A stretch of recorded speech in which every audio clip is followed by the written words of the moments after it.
When it comes to legal challenges, you need expert counsel that's practical, affordable, and cuts through the red tape. That's exactly what Foundation Law Group delivers. For over a decade, Armin Martin and his powerhouse team have been redefining legal services, offering senior-level expertise in corporate law, litigation, digital media, entertainment, employment law, real estate, and more.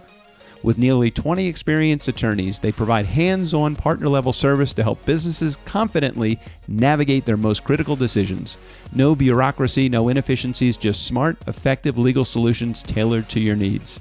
Whether you're a startup, a growing company, or facing complex legal issues, Foundation Law Group has your back. Visit foundationlaw.com today and take the first step towards smarter legal solutions. That's foundationlaw.com. They actually have a plan for today's Nice Guys on Business podcast. You don't want to miss it. Last year, it really was a light bulb moment. We were at Philmont, which is this huge scout ranch over in New Mexico. Yeah. And the nice thing about it is we're at training, and somehow Aaron took my book out in the middle of class, and we were talking about networking, and he goes, "Rob wrote a book all about networking. You really got to check it out." And our classmates took turns taking my book back to their tent at night to read it. Nice. And the one thing they kept on saying to me was, this stuff still applies. And I just had a light bulb moment, but I'm like, I can't do another DJ book. I need to make sure I can give this to more people. And what's the foundation of a DJ business? You're a small business. Right, small business. So that's what I did, is I took the good stuff out of the business of mobile DJing, and then I put in a whole bunch of stuff that I learned that I didn't learn in college that helped my small business thrive. No, they're not superheroes. But that's just because they couldn't decide on what color to make the costumes. Although they do wear capes. Everywhere. Go from where you are now to where you could be. Get expert tips to grow your business, to be more productive and more efficient, whether you're trying to build influence, grow your community, or make it rain. Best-selling author of Nice Guys Finish First, Doug Sandler, can lead the way. The Nice Guys on Business is produced by Turnkey Podcast Productions. Now, here's your host, Doug Sandler. All right, Nice Guy community, welcome back to the podcast. So today we're joined by Rob Peters. He's a seasoned entrepreneur with over 35 years of experience in the entertainment industry, and it is totally the industry that I came out of, which I think it was the final nail in the coffin was COVID. Not that I couldn't have survived from that, but just the effort of coming back from that, somewhere around 58, 59 years old. I was not looking for that. Anyway, Rob, he started as a mobile DJ in 1987. He founded Rob Peters Entertainment, gaining recognition for his innovative trivia and game show services. Then he navigated the challenges of COVID-19, of course, the pandemic, as you guys remember that full-heartedly, earned accolades like Entrepreneur of the Year, and was inducted into the Mobile Entertainment Hall of Fame. Rob's also an author, a speaker, and a coach, helping fellow entrepreneurs with his books, The Business of Mobile DJing and The Small Business CEO's Playbook. Stick around as we dive into this journey. I'm excited to chat with him. My old buddy, not old, but I mean, not chronologically old, but we both are old fucks, so whatever. We're not old. We're seasoned, Doug. We are well seasoned. As a matter of fact, yeah. As we are doing this, I am smoking some jalapenos on the smoker along with tomatoes. The only thing that separates me and salsa right now is this interview, and I'm excited. Okay. So I am very excited to chat with you, almost as excited to chat with you as I am about the salsa. Rob, welcome to the podcast. Well, man. Thank you. First of all, member of the small business community, Nice Guy community. So great to be here, and have been binge listening to you and Strickland do your thing. In preparing for the interview, one of the tips you gave us was listen to an episode. Right. So I did. Right. My phone is stuck. Every time I get in my vehicle to go somewhere, Doug, it's not an informational episode. It's always an episode with you and Strickland just shooting the breeze, which is a great way when I'm in Boston traffic to spend an hour. Oh, so my it's great. gosh. So I'm first of all, I'm sorry. Sorry that you didn't get to hear any of the other cool episodes with great guys like you that are sitting in the guest seat. But let's dig into this content, because I think this is going to be a really fun episode. So you and we met, I would say, probably it might have been the early 2000s or maybe the 1990s. It was like 2001, 2002, something like that. It was one of the National Association of Mobile Entertainment conferences. Right. And we've had fun ever since then. And you know what? sticker mule. That's the one thing I remember. You had these DJ Doug stickers. You're handing them out like water. Yeah. And, Yeah. you know, it was funny. You gave me that tip. I never used it. Well, that's okay. There's been a lot Never of tips used it. a lot of tips I've given away that people have never used. I spent, let's see, I spent from 1984 when I first picked up my first record to put it on a turntable in a bar called the Straw Boss in College Park, Maryland, until 2015. No, 2023, because I did my last bar mitzvah in 2023. I had them, as you probably do as well, on your schedule sometimes for 1, 2, 3 years in advance, some of these gigs that you may do. So I was just waiting for the end. And then finally that last gig came, and I think the final tally was somewhere around 22 or 2,300 bar mitzvahs, maybe another 1,500 other events in my life. Wow. And I'm like, this was fucking nuts. And then when you reached out to me and I saw that you are still gladly saying you are still in the business. Tell me about the journey, everything that has changed, including yourself over the years. So let's go back to pre-COVID, because pre-COVID things were going great, doing weddings. In 2018, we made this weird decision that we were going to back away from weddings because we had all this money invested in like infrastructure for game shows and team building. Right. And I'm a team building coach. So I go into companies and make them do weird stuff with straws and masking tape and get paid for it, which is cool. It's cool, isn't it? So we started transitioning, and the plan was it was November 3rd, 2020 was supposed to be the last wedding I would ever do. Yeah. And then COVID hit. And it's funny, we're talking about a lot of different things going through COVID. COVID was a big pivot. It was huge. Yeah, for everybody. Especially live events industry. Well, I think not just live events, Doug, but small business in general. The one thing I think everybody forgot is every business still had to pay their rent and their insurance, and we had to pay. Music was still coming out, so we pivoted. We did a bunch of weird stuff that we could talk about a little bit later. I bought a hot dog cart. It's a thing, and we made money though and survived COVID. After COVID, we rescheduled some weddings. I have my last wedding coming up this October that I'm really, really psyched about, just to be able to work on that and do one last one. But we're doing a lot of team building. We're doing 15 bars throughout south of Boston. So I'm located, to give your listeners an idea. You've got Boston and you've got Providence, right? Smack dab I in the believe you're talking Northeast. Okay. Now I live in Southern California. I don't know anything on the East That's Coast right. anymore. You relocated. You're on the West Coast now. But halfway down the middle, and this is the one that will either get your fans really psyched, or they'll go, him.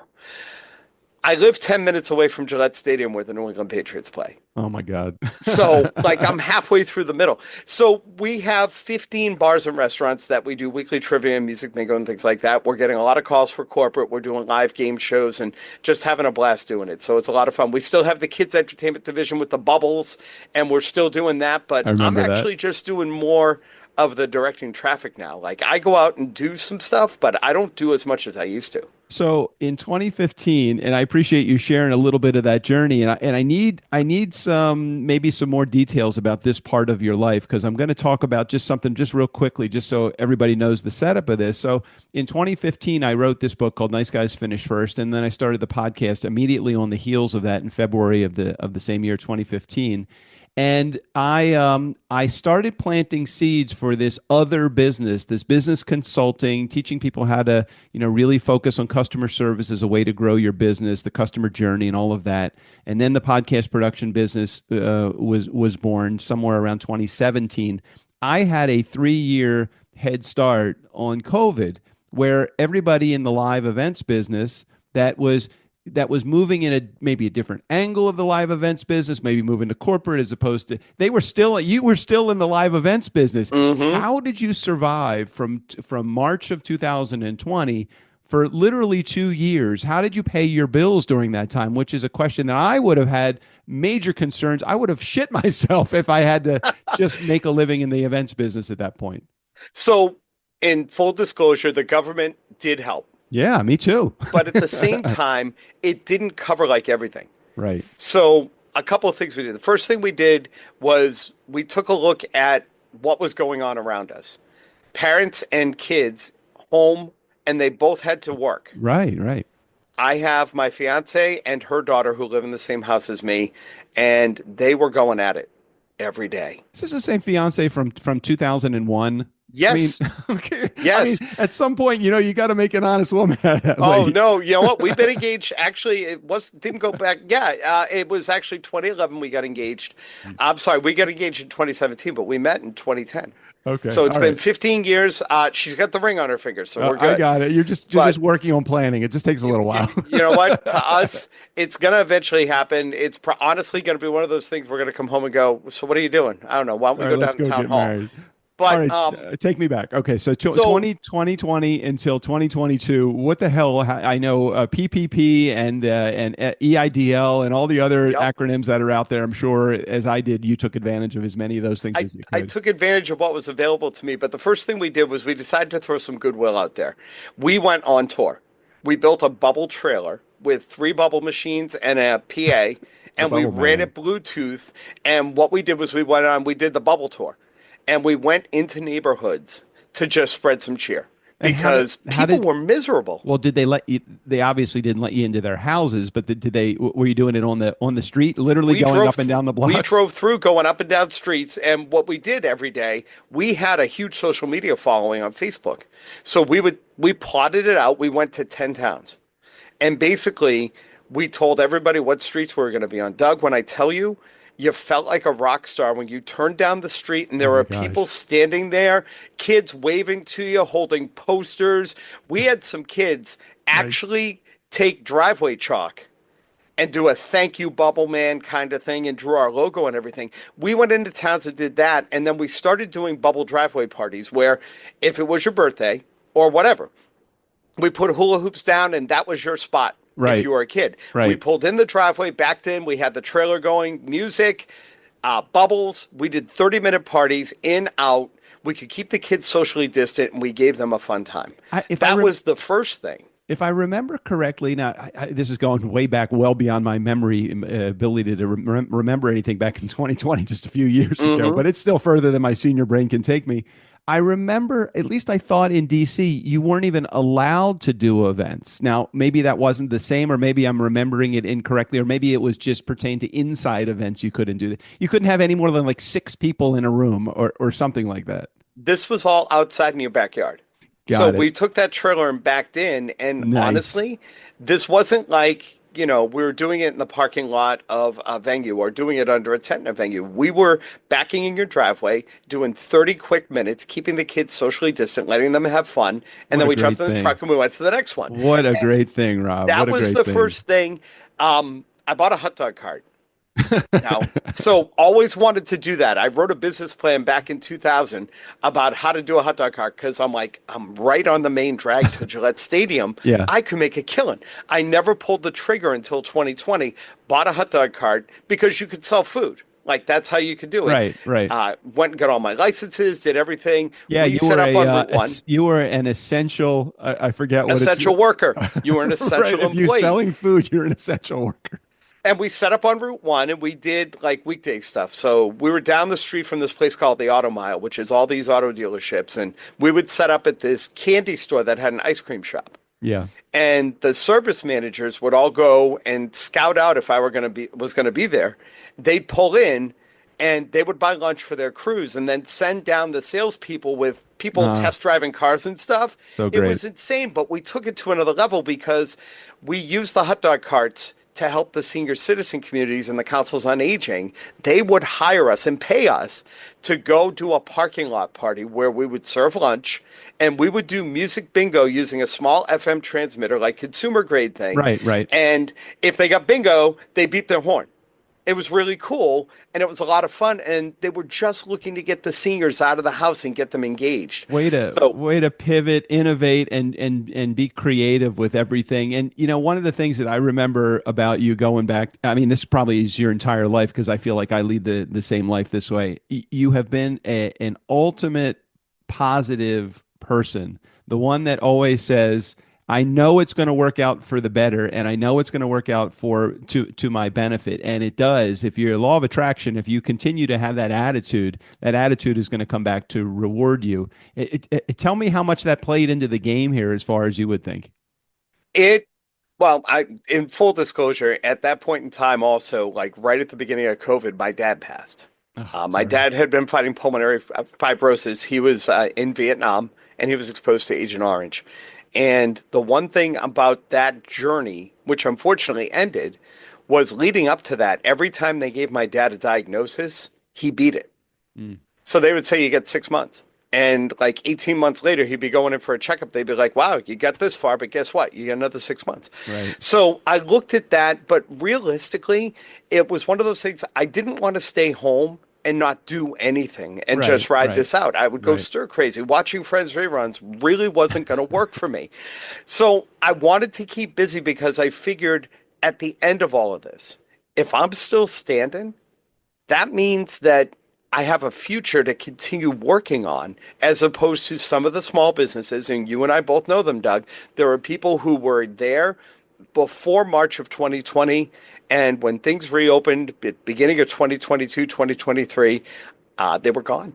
Well, you spent 30 years prior to 2020 doing the entertainment thing. If there was something that was in your blood through and through, it was Hmm. entertainment, whether it's being creative as the bubble guy or doing the hot dog thing. You just pivoted in the same industry. You just took a slightly different approach, one that was more profitable. So talk about post 2020. Now we're back in the game again. Have you fully realized the benefit of what all of this new stuff that you created during that time? Some of it, in full disclosure, I got rid of the hot dog cart about 2 years. You Well, like I got rid of it been for a there, couple of done that. reasons. Well, we started getting busy again, and the problem is for me to be standing Yeah, at a place to sell hot dogs. Not a bad thing, but if your phone's ringing, you're trying to pursue contracts right, and you've got other business coming in that is starting to be your new normal, you right. begin to go, okay, you know what? Let me go find somebody to do this. And we started. We looked, we did a couple of things. We had some interest in people leasing the cart from us. But the problem is, I wanted to protect my investment. So I did. I was ultra careful on who I was going to have in that position. And quite honestly, it just never worked out. So I had a Right. caterer who was a Right. friend of mine. She actually gave me all my hot dog recipes. All my hot dogs, by the way, were named after songs. Recipes? Oh, you mean like the toppings and Yeah. things? I mean, you were So not for a hot dog example, maker. my chili dog was Great Balls of Fire.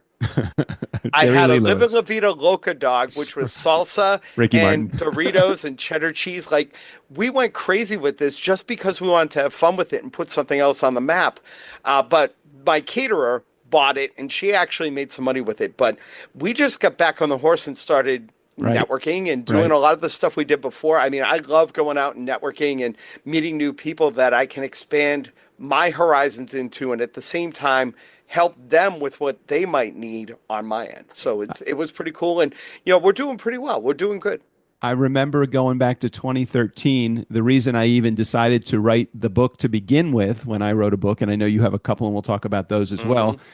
I decided to write the book is because I saw the writing on the wall. I did 105 events every year for probably 20 years. And then beyond that, I started to see, oh, hey, I have less than 100. Oh, I have 85 events on the books now. Oh, geez, I have 60 events.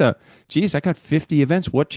I really need to start focusing on either marketing myself differently or pivoting. And I just said, you know what? I don't know at that point, as a 40 something, if I really feel like at 65, I want to be the guy on the middle of the dance floor doing the cha-cha slide and the electric slide. I didn't feel like and even though I had the game show thing and I was doing all the camp thing, I was tired. I mean, I love doing it still because I love the crowd, as you probably can Hmm. attest. Yep. When you're out You there, you do. you get your energy from that crowd on the dance floor. I don't care what 60 songs you're playing at that event. And I felt like I saw the writing on the wall. At some point, do you see what is the next thing that you're going to do in your career that's going to add additional impact to your mark on society? So some of it's actually happening now. Okay, So talk to in me. addition to running the company, which, we're in the middle of doing all that, I've transitioned as a executive. I am a Eagle Scout. So I've transitioned to working for Scouting America full time. Okay, I got it. I got it. So, Okay. so I'm juggling two full-time opportunities here and a fiance and a camping life. But the one thing about it is it takes a lot of those skills I have, Doug, as Of a business course. owner and Of course. even knowing how to sell to kids and the families has been such a big thing transitioning over here. And it's a program I grew up in. It's a program I believe in. It really, even before we met, when I was in high school, it helped shape who I was and who I was going to become. Absolutely. So I'm there now and I'm having a blast, and it's nice to see that full circle. I'm actually teaching, you ready for this? Public speaking merit badge. Well, let's You go. think? Well, if you had to roll all of your audiences up in a ball and say, well, I've entertained in front of X amount of people, it's got to be either hundreds of thousands or millions of people that you have entertained in your career. I think you've got me beat by a couple of thousand, but I think you're about there too. So, but that's really what's going on. I mean, I'm trying to get to a point where I can enjoy life. Like, that's been the cool thing about this whole thing is I have an RV. We camp on the weekends with 10 other families, and it's nice to be able to get there on Friday. And you know what? I'm not running out on Saturday to do as many things as I used to, which How is great. Is that? And you've listened to some of the episodes of Nice Guys with Strickland on there. Strickland came from the entertainment world also. He was a band leader in a band called Black Tie, and we were buddies for 20 plus years before we even got into this chazarai over this side. But it's interesting. It's like we are so excited to have our weekends back again. Mm-hmm. I haven't had a weekend that I've had to work in over 2 years now. And even when I was doing it, I was commuting back from California, from Southern California, back to Washington, D.C. twice a month to do events, because it would pretty much equate to 2 or 3 or 4 events that I was doing, and I try to schedule it so that I was not having to be back east every weekend, so every other week for probably about 2 years, from 2018 to 2020, before it all shit hit the fan. And it does wear on you, like that whole travel thing. And that's the one thing that's really happened, because we're one of the few game show companies around. 2 weeks ago, I was basically 3 minutes from the Canadian border at a ski resort called Jay Peak in Vermont. And you're that close to the Canadian border when you hear Madonna, Cherish, and you hear it in English, but then the announcer comes on and you speak in French.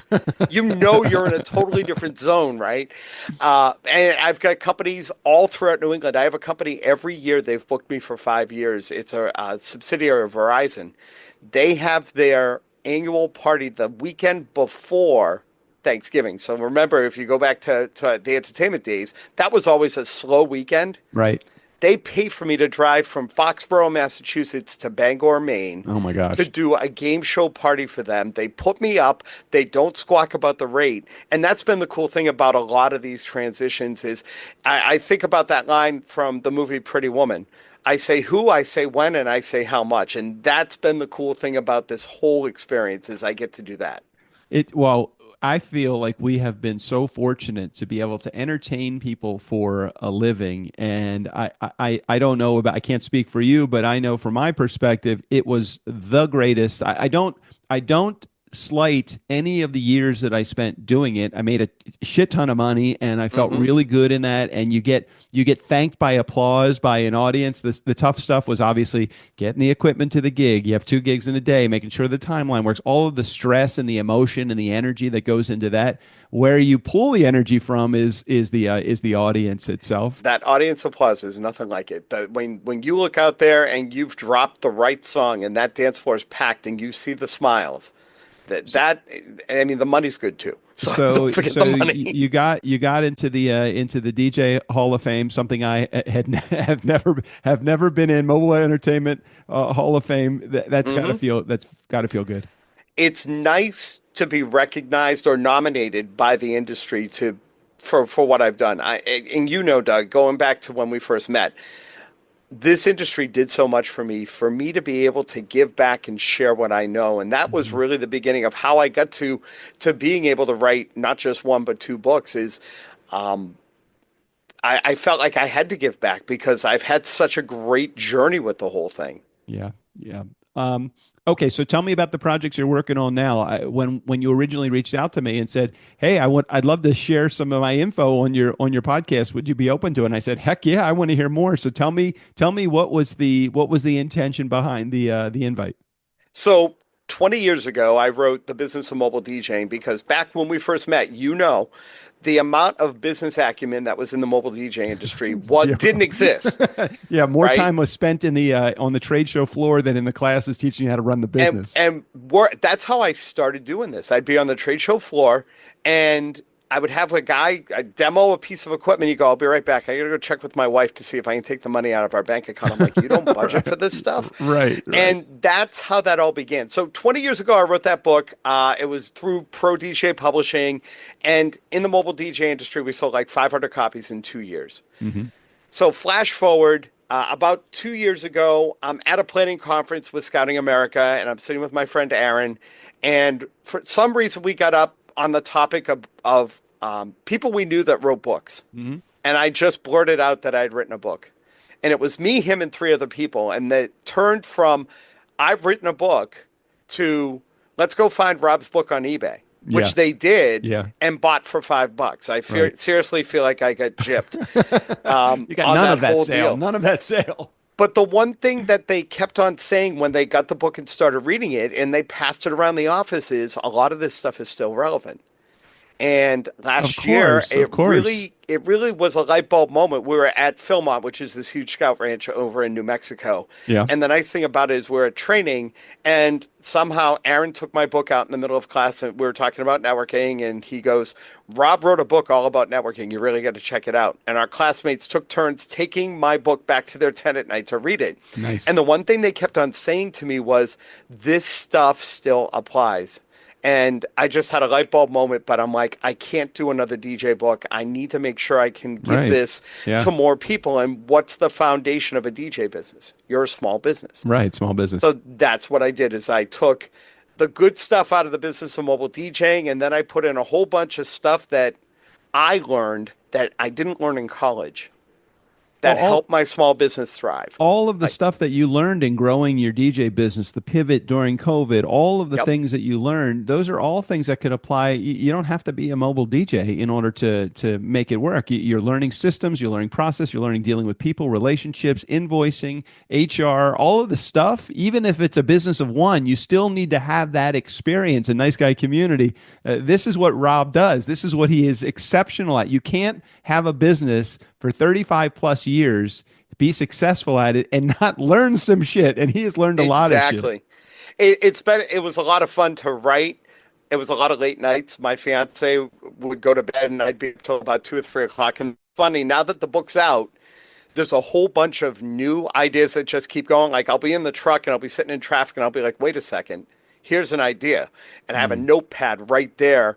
And that's stuff that I'm starting to blog about a little bit. And, you know, who knows what's going to happen. Somebody said to me the other day, do you think there's another book in your future? And it's what people don't understand, Doug, you get it, is writing a book isn't just like sitting down and in about a week it's done. It's not like a term paper in college. Oh, no. It takes a lot of work. And then you've got editing and proofreading and editing and proofreading and then trying to do distribution. And it was a lot of work, but I got to tell you, it was a great ride. And, you know, to be able to do the small business thing, my family started my journey in small business. So I kind of feel like I've taken all that and put it into something that's useful, not just for somebody experienced like you or me, but for all these people. You go through reels on Facebook and you're seeing side hustle people. Right. You could do a side hustle doing this.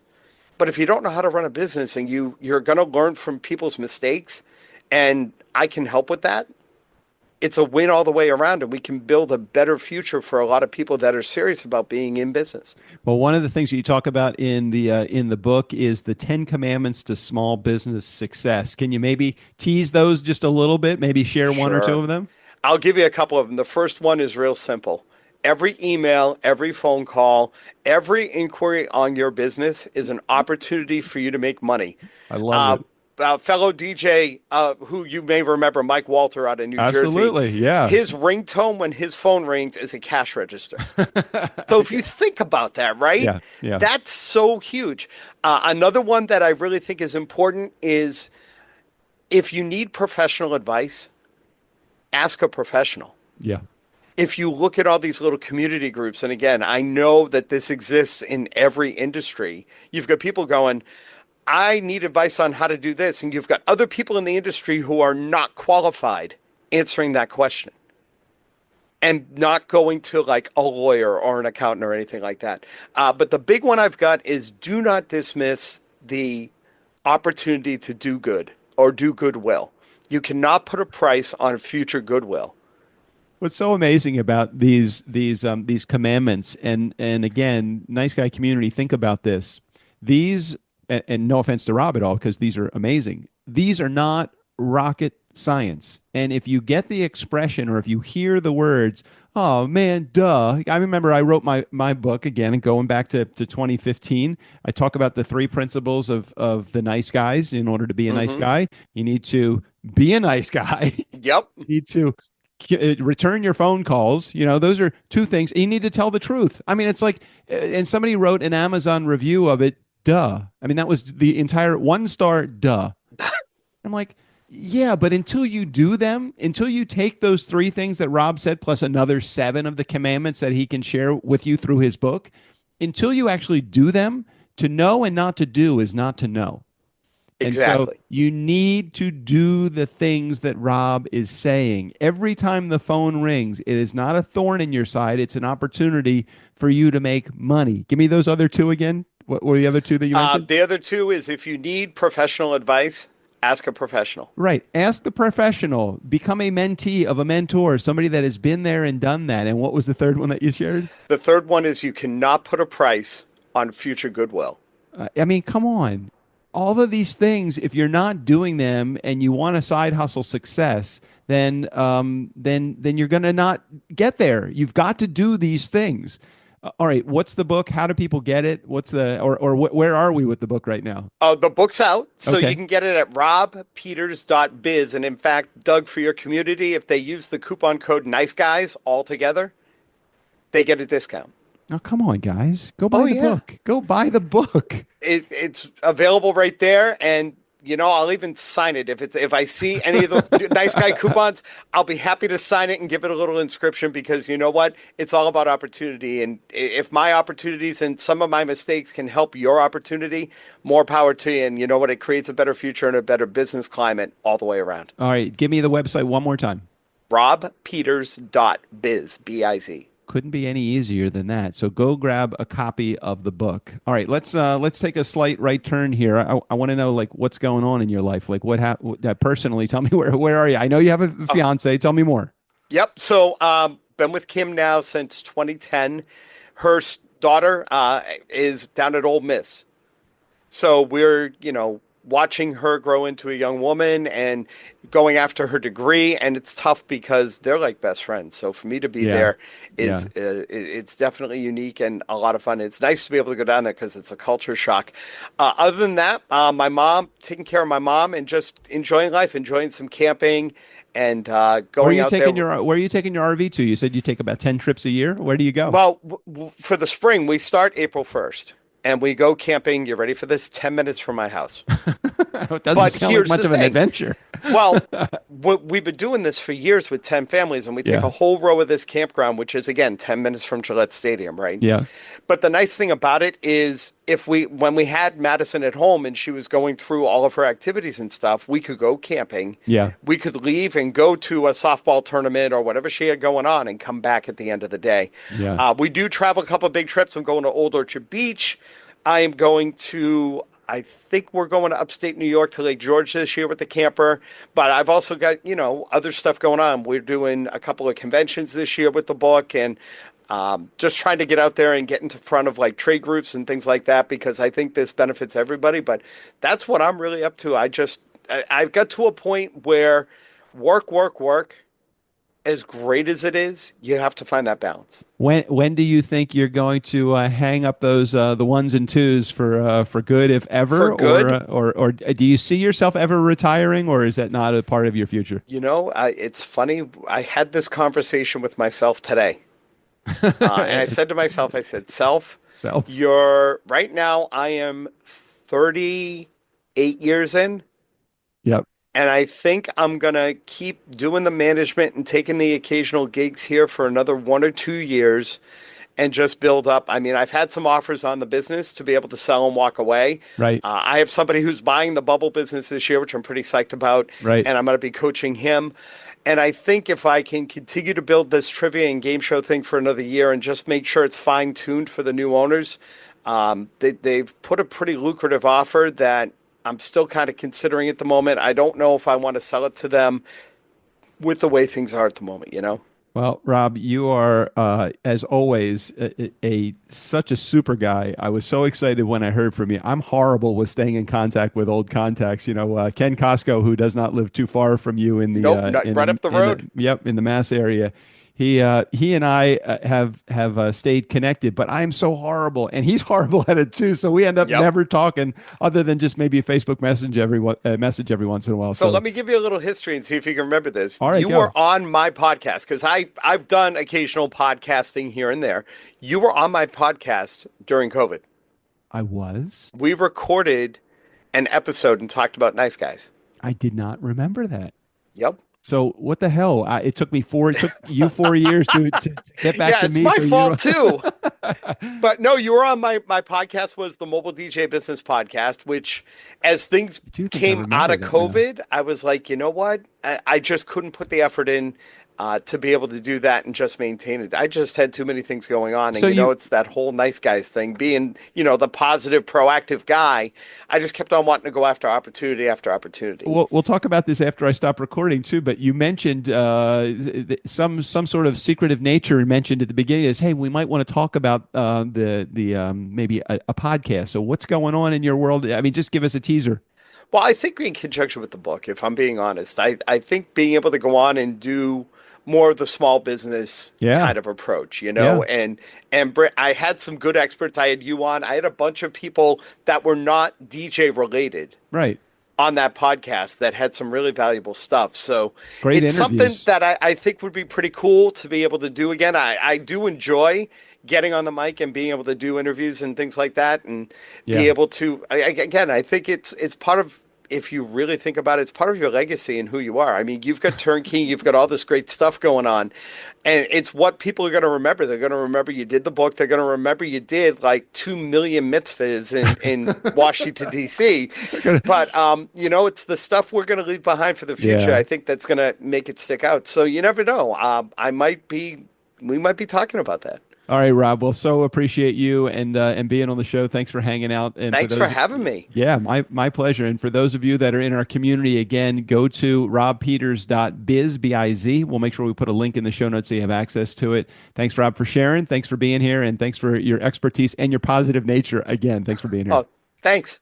Hey, Nice Guy community, never underestimate the power of nice. Again, special thanks to Rob Peters. All of his info, including access to his website, right there in the show notes. Steve O'Brien, go ahead and take us out of here.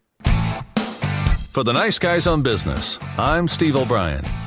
Fill up your week with the Nice Guys. The Nice Guys on Business are publishing 5 episodes a week. My master plan is working.